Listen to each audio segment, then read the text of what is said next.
Michigan's Children proudly presents Speaking for Kids, the podcast where we explore crucial conversations impacting the lives of all Michigan children, youth, and families, especially the most vulnerable. Join us each month as we explore public policies and issues in the best interest of our kids and families. We'll bring you lawmakers and policymakers, advocates fighting for change, and the people most affected by those decisions. With our host, Matt Gillard, President and CEO of Michigan's Children, we'll invite you to become engaged too and show you how to take action on what matters most to you. Episodes are recorded live and shared virtually on YouTube and the audio hosting sites Apple Podcasts, Google Podcasts, and Spotify. Hello and welcome back to Speaking for Kids, the podcast from Michigan's Children, where we discuss public policy, advocacy, and issues impacting children, youth, and families here in Michigan. We're recording today's episode on February 27th, 2023. I'm Matt Gillard, your host and the President and CEO of Michigan's Children.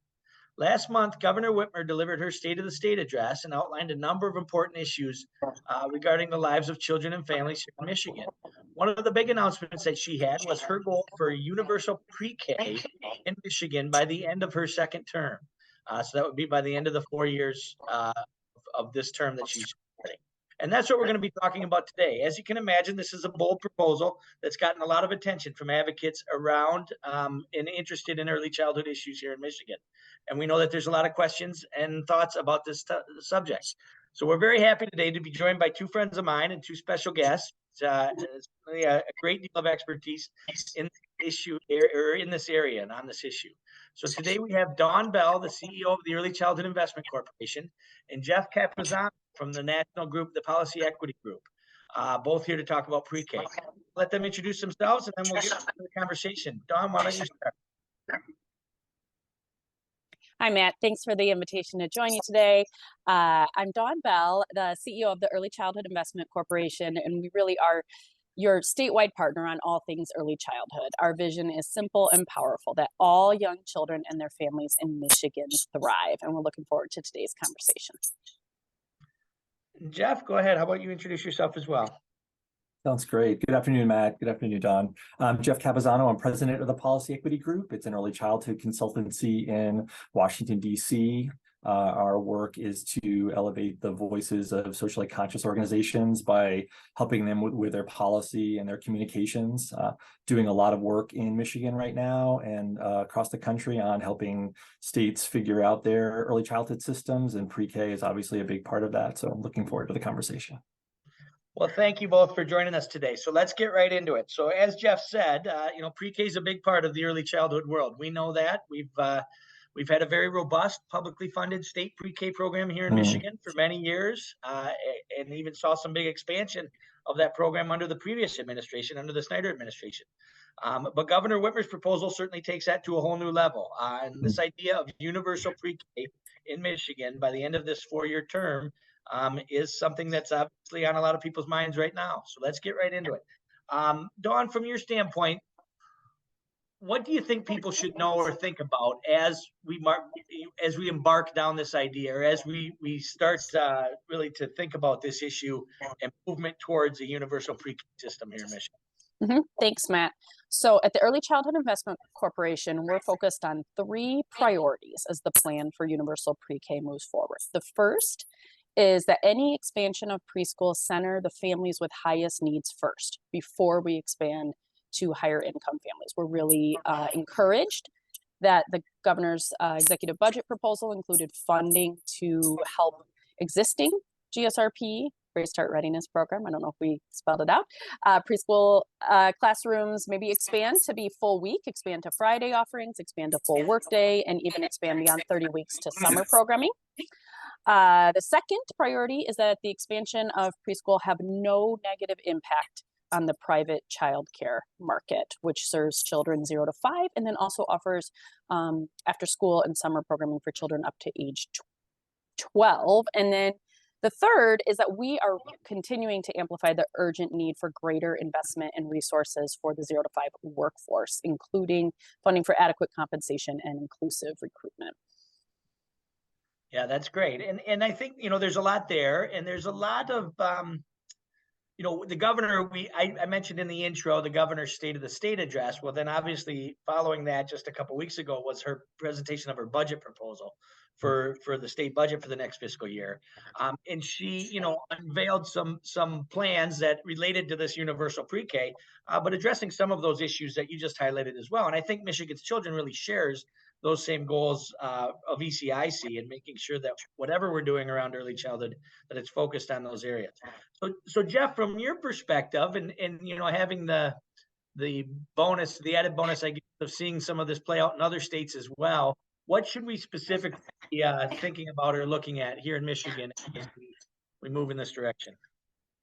Definitely. So I think, just thinking about universal pre-K sort of in general, I think there are a lot of sort of benefits to it, right? So I think, what we find sort of nationally in the research is that, it can have a really strong positive effect on the school readiness of children. So between like their math scores, cognitive literacy, and I think even sort of the MSU study that just came out in January showed a lot of positive impacts of GSRP on school readiness. And so, just kind of thinking about sort of it from that perspective, I think this is a really positive development for Michigan, the fact that we want to get more kids into the GSRP program. And to Dawne's point, I think where we see the most positive effects of pre-K sort of nationally is with the most disadvantaged kids. And so this is a way to sort of help with the school readiness gaps that we see with low-income children in particular. I think, some of the things you want to watch out for, and I think Dawne mentioned this too, is that, focusing on 4-year-olds is just 1 year of age in an early childhood system that goes from birth to age 12. And so you have to think about what impact universal pre-K might have on other parts of the system. So if you're thinking about publicly funding all 4-year-olds, what does that mean for the supply of infant and toddler care? What does it mean for community-based providers who are potentially trying to access this funding that might not be able to because they don't have the credentials to meet the GSRP requirements? So lots of things to think about as we move forward. And I think, if we're intentional about it in Michigan, I think it can serve sort of great benefit to the state. Yeah, no, you're right. And, we've had a lot of conversations, even with folks in the governor's office and the governor's team, and they seem, at least, they're telling us that they want to make sure that we're thoughtful in this and that we're doing this in a way that doesn't hurt either, younger kids or the system that's focused on younger kids, or, community-based providers. We have an interesting, so in my mind, there's really two big pitfalls here, two big things that we have to watch for. We have this dynamic of, we have community-based providers and school-based providers of the GSRP program. And how can we do this expansion so that we're not hurting the community-based providers who provide also childcare services as well? And we've addressed this or had this issue when we expanded GSRP funding in the past as well. Obviously, doing that much greater here with the universal system would have those same issues. So let's talk a little bit specifically about that, and then we'll get into kind of the other issues about focusing our resources on the families that need the most help versus a universal approach. But let's talk about community-based providers. What specifically could we do, or should we be looking to do in implementation here, so that we are, we're supporting community-based providers of childcare and GSRP in this process? You want me to go first? Sure. Yeah, so, sure. I would say a couple of things. One is, obviously you need to sort of, continue with the mixed delivery approach that Michigan has, right? So you've got a requirement that 30% of the GSRP slots currently go to community-based providers. That needs to continue. This cannot be a school-based programs. So I think that's the first point. I think, we need to recognize that when you're thinking about community-based providers, it's really the 4-year-olds where they're making their money. These are businesses, right? And, they're serving, some are serving infants and toddlers with a ratio of 1 to 4 with a group size of 12 in Michigan. You can't make a lot of money off of a classroom that's small. So they're making their money from the 4-year-olds. And so we need to be thinking about both, how do we make sure that any expansion of GSRP isn't pulling those 4-year-olds out of the current programs where they're making their money. And also you need to think about, what are you doing for the infants and toddlers in terms of making sure that you're paying the true cost of care for those providers, for kids, for programs that are serving birth to 3. There was a podcast on NPR that talked about, infants and toddlers being a lost leader in like the early childhood market. So it's like, this is a way for, parents to get introduced to the programs. Programs tend to lose money on the infants and toddlers, but the goal is to make that up, like when they're serving 4-year-olds. Clearly, they barely make a profit, if at all, now, but we have to be thinking about how to support sort of infant and toddler care and make sure that we're adequately and heavily subsidizing it for families in Michigan. Yeah, absolutely. And I'll give a plug to your group. I saw your group put out a great blog on this specific issue in more detail. If people want to look that up, I think you put that blog out on Friday, right? Specifically about the impact or potential impact of a universal pre-K on infant and toddler care and doing it right. Right. Dawne, what are your thoughts about the same issue? I know obviously you guys are working closely with a lot of the community-based providers, and we know, you and I have both heard, there's a lot of concern and angst out there within those communities right now around how this might roll out. Mm-hmm. And I know what you meant, Jeff, but I just want to clarify. I know of no child care program in Michigan that is making money. So their revenue from their 4-year-old classrooms is what's helping them break even. And so the risk that we're talking about is if they can't offer 4-year-old programming, they might have to close their programs altogether, and then they can't offer programming for any age group, which is a huge risk because the business model is so tight, which is why we're talking about more funding to be able to offer more competitive wages for the workforce 0 to 5. So yes, Matt, there are many private childcare providers who are excited about this and concerned. And I would say I was in a conversation last week, though, with leaders so if you're a school-based early childhood leader in the intermediate school district or in your local education agency, I heard from several school-based leaders who are expressing concern as well and feel that they want to see more community-based providers included for the plan to move forward. They are concerned that either they don't have the staffing or the facilities, or that their community won't have the variety of options that will meet families' needs if they're not including perhaps even 30% as the minimum. Could be more than 30% of the private childcare market included in your community's expansion. So what will we need to do to make that happen? What are some of the barriers right now that you hear from or you see with community-based providers entering the GSRP field?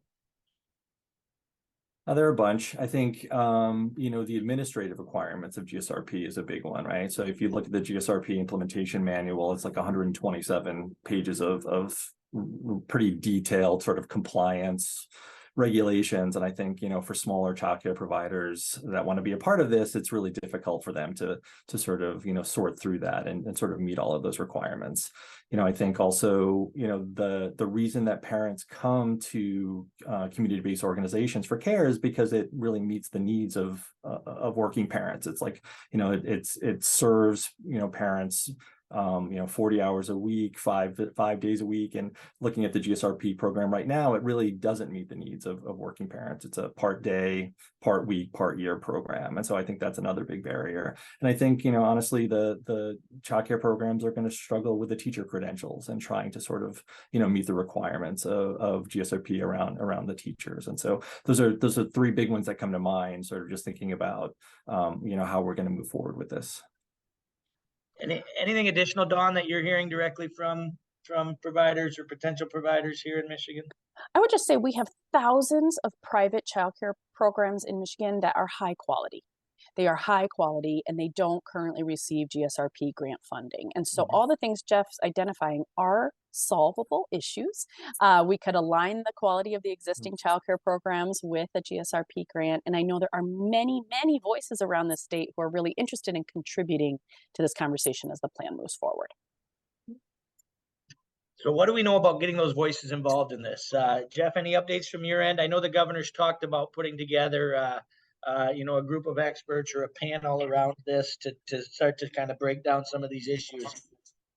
Yeah, I think, just thinking about sort of the way that other states have sort of gone about sort of, universal pre-K, I think, what determines success is the level of intentionality that states really are thinking about this and thinking through where the teacher's going to come from, where the facility is going to come from, where the kid's going to come from. Are they coming from these community-based providers? How to keep them there? And I think, from what I understand about sort of, the way that the governor is moving forward, they are going to be working on making sure that all voices are heard in this, and that they're going to come up with an implementation plan. And so I'm pretty excited about sort of not only sort of the policy itself, but the way that they're going about thinking about implementing it, and sort of making sure that all voices are heard and that it's fair and equitable for everyone. So looking forward to the months ahead. Yeah, it's going to be interesting for certain. I know for one, for one, Michigan's Children, we're certainly meeting with legislators every day around this issue. And I think doing a lot of education with legislators to get them to understand some of these issues that we're talking about here today. And that this isn't just, as simple as putting a whole bunch of money into GSRP. That's right. And great, we have universal pre-K. And it's interesting as well, even from a kind of big picture standpoint, that I'm hearing more about from colleagues in other states and others around ideas around universal child care. I mean, you see the New Mexico governor, the same time Governor Whitmer came out with universal pre-K, was talking about and Governor Hochul in New York as well. More issues. And so I think that's one of the big concerns, obviously, we have as well, and you both have alluded to this, is that the focus on 4-year-olds is fine, but we got to realize that we have big challenges in our childcare system with, infants and toddlers as well, and birth through 3.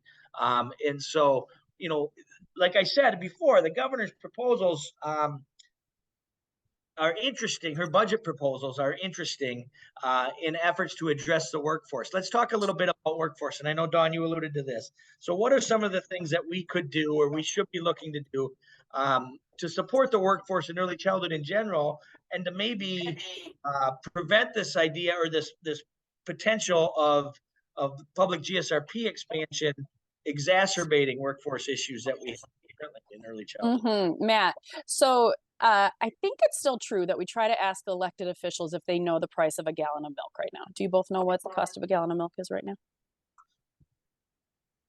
I believe I paid $3.88 at Meijer. Yeah, I think it's around $3.99. Yeah, I'm with you, Matt. I would like for all of us, all of your listeners, to think about asking every elected official if they know what the average hourly wage of a childcare worker in Michigan is right now. Let's make that as known as the price of a gallon of milk. And it's still hovering a little over $11 an hour. This is not adequate wages for the workforce, and it's not competitive, especially during and after COVID. So most programs in Michigan, most childcare and even some preschool programs in Michigan report that they're at about 70% of their workforce. They have not recovered to the pre-COVID levels, which means they have closed classrooms, which means they're not fully enrolled, which means even more families don't have access to the care that they need. So Matt, do you want to talk a little bit about the income tax credit and your ideas there? Sure, I certainly will. And just so everyone's aware, my 17-year-old son is working at Marshall's right now, and he's making well over $11 an hour. And I would certainly be supportive of an effort that would pay our childcare providers much more than he's making. Yes. So one of the ways that the governor has proposed to address workforce, and we think this is a good idea. It's not the panacea, not going to solve all the problems, but she's proposed a tax credit, refundable tax credit for all early childhood workforce, or anybody working in an early childhood program. I think that the proposal that the governor has, it's modeled after a program in Louisiana that's been successful in this regard in supporting those in the early childhood workforce. I think it needs to go much further than what the governor has proposed, and we're working with legislators on that as we speak. But the idea is that we would provide a direct refundable tax credit to anybody working within the early childhood sector. This would include child care workers as well, obviously. And the governor's proposal was up to $3,000 annually. If you met certain criteria, we think it could even be tripled and go 3 times that. I think it's hard to argue that you'll see career paths changed at $3,000 a year, but maybe at $9,000 a year, you may see people look at all early childhood avenues as career paths moving forward. And the good thing about a state tax credit like this is it can be designed in, through the legislative process with criteria and payment structures and others that work for the people that we're trying to make it work for. So that's one of the areas that we think is exciting in this budget proposal, and that Michigan's children, at least, will be really focused on and working with our legislative champions to push through. Jeff, what about your thoughts on the workforce issues? We know, long before Governor Whitmer proposed universal pre-K, we've had workforce issues here in Michigan around early childhood, and we're all focused on them. So what are your thoughts? Yeah, I agree with both of you. I think, really the core issue here is the compensation issue. I think, until we stabilize the early childhood workforce through better compensation, I've heard a bunch of states talking about their professional development programs, all the things that they're trying to do for their early childhood educators, but they do it and then they see all this massive turnover into other fields. And so all of that great professional development just goes walking out the door, right, as they go and do something else to make higher wages. So I think at the core of the workforce problem has to be sort of, fixing this compensation issue. And I do like the tax credit for a number of reasons. I think, thinking about tripling it makes a lot of sense, because I do think that would be like what we're trying to do here is recruit and retain early childhood workers, and $3,000 credit is probably not going to get you where you want to be in terms of that kind of stability and that recruitment and retention. So I agree that sort of a much higher credit is going to help. Also, I think with the credit, it really helps with, you don't have to pay taxes on a tax credit. So I think that's a really big thing. And you don't have to worry as much about what they call benefits cliff. So if you're going to try to increase compensation in other ways, if you increase, compensation by $6,000 and then they lose $9,000 in benefits, because as Dawne mentioned, they're all sort of, eligible for, a lot of them are eligible for further social services. That doesn't really work. So I do like the tax credit approach, and I completely agree that it needs to be much bigger than what they're currently proposing to actually make a difference. Yeah, we agree. So stay tuned for that, folks. I'm certain you'll be hearing a lot more about that from Michigan's children and others as this process moves forward. And I think some of the other things that were alluded to here, I think the governor has some good ideas around particularly supporting or attempting to support more community-based programs into breaking through some of these barriers and getting engaged on the GSRP side, as well as making the program. Dawne, you and I have talked about right now. We currently really have, two groups of people that aren't accessing GSRP. You have those that are over income that the governor is trying to address, or the proposal to go universal would address. But then you have those who are currently eligible, but the program doesn't work for it because it's 4 days a week, or it's a half-day program, or it doesn't operate in the summers, and these other things. So addressing those issues first before we really focus on this expansion into upper income eligibilities, we think is the right approach. Would you agree with that, Dawne? Absolutely, Matt. And I think there is a lot in the proposed plan, and I think there are leaders across the state of Michigan who also agree with this and are looking forward to rolling up their sleeves. Of course, serving families with highest need is going to take some work, but we all agree that has to be the top priority. And really supporting those families from birth right through kindergarten entry, I think needs to be the focus. And so we really have to make sure that everybody who's involved in this and the people making the decisions understand the potential impacts on the childcare side as well when we're talking about any sort of expansion. All right. Any final thoughts from either of you as we wrap this up? Obviously, I think we could talk for hours on this. I know all of us have been asked to present on these universal pre-K proposals and this idea to various groups, and we'll continue to do so. There's obviously a lot of factors going into this, but we thought it was important for folks to hear kind of some of the issues, from maybe a higher level right now, just to kind of frame the conversation. And this will be certainly on top of mind here for early childhood advocates as we move through the budget process and as this works its way through the legislature. Any other final thoughts from either of you? I would just say that I'm encouraged. I think, we are moving in the right direction. So there's a long way to go for sure. But I think the fact that, the governor is thinking about universal pre-K in addition to all of these other supports that she's proposing, is the right direction, at least, I would say. And as we move forward, I think, to really sort of build on that is going to be something that, could be, Michigan could become a model for the nation on this if we do this right. So it's very exciting. That's optimistic, Jeff. Yeah. Thanks again for the invitation, Matt. We're really excited to see early childhood as a focus for Michigan, and there is so much opportunity. Again, 0 to 5, there's so much opportunity. So we want to thank everyone for their advocacy on behalf of families with young children and on behalf of the early childhood workforce. And I mean inclusive of everyone in a childcare program, everyone in a preschool program, everyone in an early childhood setting. If people are really fired up about this and they'd like to learn more, they can join for free. They can join the Think Babies Michigan Coalition, and they can go to ECIC4Kids, that's the number 4, ECIC4Kids.org to learn more. Well, thank you both, Dawne and Jeff, for being here today. If you'd like to share a link to today's podcast, please look for one and other resources on our michiganschildren.org website under the Resource and Speaking for Kids podcast site. As Dawne said, there'll be lots more to come on this issue, and we'll certainly be following it closely at Michigan's Children and updating our networks on where things stand and how you can get engaged and get your voices heard on these important topics.